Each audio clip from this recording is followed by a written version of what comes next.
Video ಸ್ಟಾರ್ಟಿಂಗಲ್ಲಿ first channel on ಆದಾಗ first Subhash ಇದ್ದು ಬಾಕಲು ತೆಗಿ ಬಾಕಲು ತೆಗಿ ಅಂತ ಹೇಳ್ತಾನೆ. ಆವಾಗ ವಿದ್ಯಾ ಇದ್ದು ಏನೂ ಮಾತಾಡಲ್ಲ, ಅದು ಬಾಗಿಲು ಮುಚ್ಚೇ ಇರ್ತಾಳೆ ಒಳಗಡೆ. ಯಾಕಂದರೆ ಶಿವರಾಮೇಗೌಡ ಸ್ಟ್ರೆಚರ್ ಮೇಲೆ ಮಲಗಿರ್ತಾನೆ. ಇವನು ಸುಭಾಷ್ ಹೊರಗಿದ್ದ ಬಾಕಲು ತೆಗಿ ಅಂತೇಳಿ ಬಾಕಲು ತಟ್ಟೋದೆಲ್ಲ ತೆಗಿ ಅಂತ ಹೇಳ್ತಾನೆ. ಯಾರನ್ನ ಒಳಗಡೆ ಕರ್ಕೊಂಡೋಗಿ ಅಂತ ಕೇಳ್ತಾನೆ. ಆ ಟೈಮಲ್ಲಿ ವಿದ್ಯೆ ಯಾವುದೇ ಕಾರಣಕ್ಕೂ ಬಾಕಲು ತೆಗಿಯಲ್ಲ ಅಂಥೇಳಿ ಸುಭಾಷ್ಗೆ ವಾರ್ನ್ ಮಾಡ್ತಾಳೆ. ಅದು ವಾಯ್ಸ್ ಫಸ್ಟಿಗೆ ಗೊತ್ತಾಗಲ್ಲ ಸುಭಾಷ್ಗೆ, ಇದು ವಿದ್ಯೆ. ಆಮೇಲೆ ಇನ್ನೊಂದು ಸಲ ಹೇಳು ಅಂತ ಹೇಳ್ತಾನೆ. ಆಮೇಲೆ ವಾಯ್ಸ್ ರಿಕಗ್ನೈಸ್ ಆಗುತ್ತೆ ಅವನಿಗೆ, ವಾಯ್ಸ್ ಸುಭಾಷ್ಗೆ ವಿದ್ಯಾನೇ ಇರೋದು ಒಳಗಡೆ ಅಂಥೇಳಿ ಕನ್ಫರ್ಮ್ ಆಗುತ್ತೆ. ನೆಕ್ಸ್ಟ್ ಇವಾಗ ಬಂದು ವಿದ್ಯಾನೇ ಅಂತ ಕನ್ಫರ್ಮ್ ಆಗ್ತಾಳೆ. ಅವಳು ನಾನೇ ಅಂಥೇಳಿ ಒಪ್ಪತ್ಕೊತಾಳೆ, ಹೌದು ಅಂತ ನಾನೇಯಾ ಅಂಥೇಳಿ ಹೇಳ್ತಾಳೆ. ಆವಾಗ ಅವನು ಮಾವನ ಕಾಪಾಡೋಕ್ಕೆ ನೀನು ಬಂದಿದ್ಯಾ ಅಂಥೇಳಿ ಕೇಳ್ತಾನೆ. ಓಕೆ, ಇವಾಗ ನೆಕ್ಸ್ಟ್ ಹಾಗೆ ಮಾಡಿ ಡೋರ್ ತಳ್ತಾನೆ ಇರ್ತಾನೆ. ಅವಳು ಅಪೋಸ್ ಮಾಡ್ತಾಳೆ, ಏನೇ ಆದರೂ ಸರಿ ನಮ್ಮ ಮಾವನ ಪ್ರಾಣ ಕಾಪಾಡ್ಕೊಳ್ತೀನಿ ಅಂತ ಹೇಳಿ ಸ್ಟಿಚರ್ ತಗೊಂಡು ಅದನ್ನು ಅದು ಡೋರ್ ಹತ್ರ ಪುಷ್ ಮಾಡ್ತಾಳೆ. ಅವ್ನು ಡೋರ್ ಹೊರಗಿದ್ದ ಪುಷ್ ಮಾಡಿದೆ, ಇವಳು ಒಳಗಿದ್ದ ಸ್ಟಿಚರ್ ಇಂದ ಕ್ಲೋಸ್ ಮಾಡ್ಕೊ ಹೋಗ್ತಾಳೆ. ಆದರೂ ಅವನು ಫೋರ್ಸ್ಫುಲಿಯಿಂದ ಹಂಗೆ ಕೈಯಿಂದ ಹೊಡೆದು ಡೋರ್ ತೆಗಿಯೋಕ್ಕೆ ಪ್ರಯತ್ನ ಪಡ್ತಿರ್ತಾನೆ. ಅವನು ಆ ಕಡೆಯಿಂದ ಇವಳು ಈ ಕಡೆಯಿಂದ ತೆಗಿಬಾರ್ದು ಅಂತ ಹೇಳಿ ಪ್ರಯತ್ನ ಪಡ್ತಿರ್ತಾಳೆ.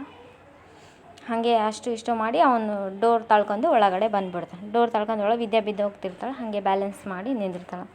ವಿದ್ಯಾ ಬ್ಯಾಲೆನ್ಸ್ ಮಾಡಿ ನಿಂತಾಗ ಇವಾಗಡೆ ಅವನು ಒಳಗಡೆ ಬಂದುಬಿಡ್ತಾನೆ. ಒಳಗಡೆ ಬಂದು ವಿದ್ಯಾನೇ ಗುರಾಯಿಸ್ತಿರ್ತಾನೆ. ವಿದ್ಯಾನ ಸ್ವಲ್ಪ ಪ್ಯಾನಿಕ್ ಆಗಿಬಿಡ್ತಾಳೆ, ಸ್ವಲ್ಪ ಗಾಬರಿ ಎಲ್ಲ ಆಗುತ್ತೆ. ಮಾವಯ್ಯನ ಏನು ಮಾಡಬೇಡ, ನಿನ್ನ ಕೈ ಮುಗಿತೀನಿ, ನಿನ್ನ ಕಾಲು ಹಿಡ್ಕೊತೀನಿ ಅಂತ ಹೇಳ್ತಾನೆ. ಆದರೂ ಅವನು ಕನಿಕರ ಬರಲಾರ್ದೆ ತಳ್ಳಿಬಿಡ್ತಾನೆ ಅವಳನ್ನ. ಮತ್ತು ಎದೆಯಲ್ಲಿ ಉರಿತಾರ ಬೆಂಕಿಯನ್ನು ಬೇಕಾದರೂ ಆರಿಸ್ಕೊತೀನಿ, ಇವ್ರು ಮಾಡಿರೋದನ್ನು ನಾನು ಎಂದೂ ಸಹಿಸಲ್ಲ ಅಂತ ಹೇಳಿ ಹಂಗೆ ಹೇಳ್ತಾನೆ. ಮತ್ತು ಅವಳನ್ನ ಆಚೆ ಕಡೆ ತಳ್ಳಿಬಿಡ್ತಾನೆ. ಇವಾಗ ಅವಳು ಸ್ಟ್ರೆಚರಲ್ಲಿ ಮಲಗಿದ ಶಿವರಾಮೇಗೌಡನ ಇದು ಬೆಡ್ಶೀಟ್ ಎಲ್ಲ ತೆಗಿಯೋಕ್ಕೆ ರಿಮೂವ್ ಮಾಡೋಕ್ಕೆ ಹೋಗ್ತಾನೆ. ಮತ್ತು ಅವಳು ಅಪೋಸ್ ಮಾಡೋಕ್ಕೆ ಹೋಗ್ತಾಳೆ. ಹಂಗೆ ಅಪೋಸ್ ಮಾಡಿದ್ರು ಮತ್ತೆ ಅವಳನ್ನ ತಳ್ಳಿಬಿಡ್ತಾನೆ. ಇವಾಗ ಅವನು ನೈಫ್ ಹಿಡ್ಕೊತಾನೆ. ನಿನ್ನ ದಮ್ಮಯ್ಯ ಅಂತೀನಿ, ನಿನ್ನ ಕಾಲು ಹಿಡ್ಕೊತೀನಿ, ನಿನ್ನ ಕೈ ಹಿಡ್ಕೊತೀನಿ ಅಂಥೇಳಿ ಏನು ಅಪೋಸ್ ಮಾಡಿದ್ರು ಅವಳನ್ನ ಮತ್ತೆ ತಳ್ತಾನೆ. 2ರಿಂದ 3 ಸಲ ತಳ್ತಾನೆ. ಇವಾಗ ಶಿವರಾಮೇಗೌಡರು ಬೆಡ್ ಮೇಲೆ ಮಲಗಿರ್ತಾರೆ. ಅವ್ರದ್ದು ಬ್ಲ್ಯಾಂಕೆಟ್ ತೆಗ್ದು ಬಿಡ್ತಾನೆ. ಬ್ಲ್ಯಾಂಕೆಟ್ ತೆಗೆದು ಚಾಕು ಹಿಡ್ಕೊಂಡಿರ್ತಾನೆ. ಚಾಕು ಇನ್ನೇನು ಶಿವರಾಮೇಗೌಡ ಇವತ್ತು ಮುಗೀತು ನಿನ್ನ ಕತೆ ಅಂಥೇಳಿ ಹೇಳ್ತಾನೆ ಇರ್ತಾನೆ. ಅವಳು ಮತ್ತೆ ಕೈ ಹಿಡ್ಕೊತಾಳೆ. ಮತ್ತೆ ಅವಳನ್ನ ತಳ್ಳಿಬಿಡ್ತಾನೆ. 3ರಿಂದ 4 ಸಲ ಹಾಗೆ ತಳ್ಳಿಬಿಡ್ತಾನೆ. ಹಾಗೆ ಗುರಾಯಿಸ್ತಾ ಇರ್ತಾನೆ ಶಿವರಾಮೇಗೌಡನ, ಹೊಡಿಬೇಕು ಅಂತಂದು ಹೇಳಿ. ಚಾಕು ಹಿಡ್ಕೊತು ಅದನ್ನೇ ನೋಡ್ತಾನೆ ಇರ್ತಾನೆ, ಹೆಂಗನ ಮಾಡಿ ಹೊಡಿಬೇಕಂತಂದು ಹೇಳಿ.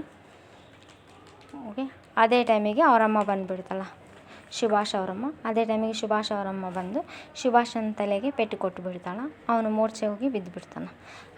ಅಲ್ಲಿಗೂ ಇವಳು ವಿದ್ಯಾಗೂ ಗೊತ್ತಾಗಲ್ಲ ಇದು ಯಾರು ಬಂದು ಇದು ಮಾಡಿದ್ರು ಅಂತ ಹೇಳಿ, ಜಲ್ದಿ ಗೊತ್ತಾಗಲ್ಲ.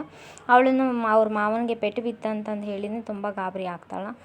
ಆದ್ರೂ ಅಲ್ಲಿ ಏನಾಗಿಲ್ಲ, ಸುಮ್ಮನೆ ಕಿವಿ ಮುಚ್ಕೊಂಡು ಜೋರು ಚೀರ್ತಿರ್ತಾಳೆ.